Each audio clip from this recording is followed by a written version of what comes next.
Ermelinda Adel Gundis, guru fisika SMK Katolik Santo Markus yang beralamat di Kaliwajo, Kecamatan Paga, Kabupaten Sika, Provinsi Nusa Tenggara Timur. Pandemi COVID-19 yang melanda dunia membawa dampak pada seluruh lini kehidupan termasuk dunia pendidikan. Sejak Maret sampai dengan Juni 2020, praktis proses pembelajaran tidak dapat dilaksanakan di dalam kelas, tetapi digantikan dengan proses pembelajaran di rumah. Ini menjadi tantangan tersendiri bagi saya untuk menemukan suatu strategi pembelajaran yang efektif dan efisien.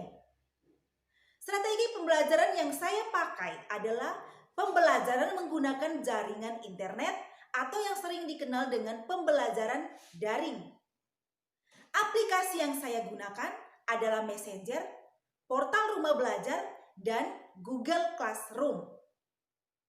Adapun sintaks atau tahapan-tahapan pembelajaran flipped classroom ada 3, yaitu yang pertama, tahap persiapan, tahap implementasi, tahap penilaian. Selengkapnya, mari kita ikuti tayangan. Sahabat Rumah Belajar, seperti yang sudah saya jelaskan, ada 3 tahap pembelajaran pada model flipped classroom. Yang pertama, tahap persiapan. Pada tahap persiapan ini yang saya lakukan adalah saya membuat RPP, menyiapkan materi pembelajaran dalam bentuk PDF dan video pembelajaran.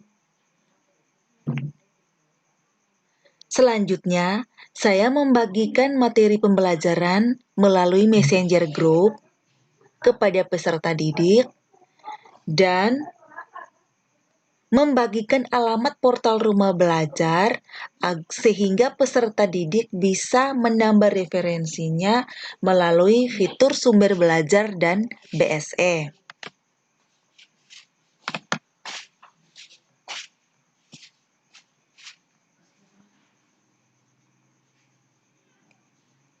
Saya mengakses portal Rumah Belajar,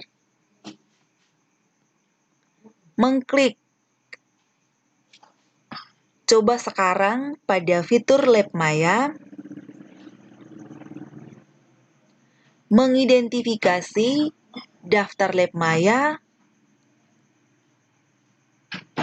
memilih model Lab Maya yang sesuai dengan tujuan pembelajaran dan materi pembelajaran.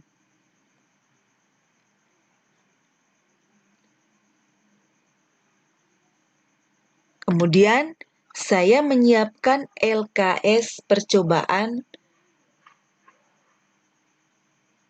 dan membagikan kepada peserta didik.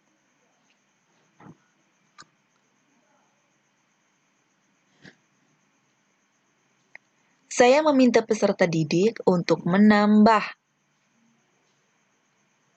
pengetahuannya dengan mengunduh teori pada Lab Maya. Peserta didik bisa bertanya jika mengalami kesulitan. Persiapan yang terakhir, saya membuat soal-soal latihan beserta jawaban dan pembahasan. Tahap yang kedua adalah tahap implementasi. Pada tahap ini, saya memberikan masalah untuk didiskusikan peserta didik.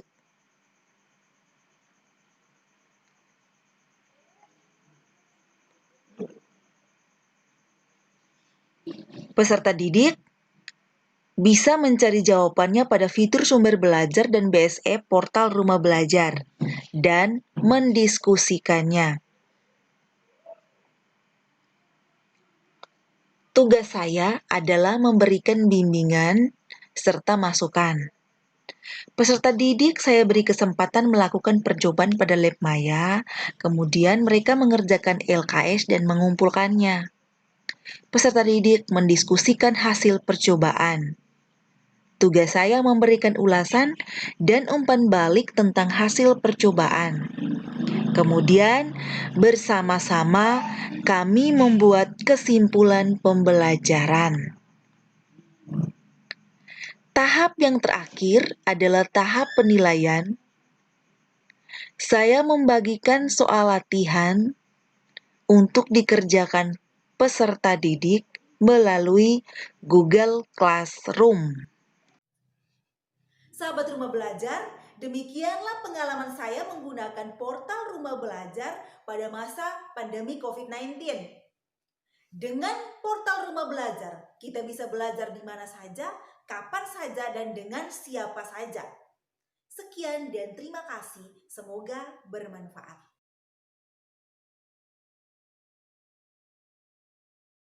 Saya sangat senang belajar di rumah menggunakan portal Rumah Belajar karena di dalamnya terdapat banyak fitur-fitur yang menarik seperti sumber belajar, lab maya, bank soal, dan buku elektronik.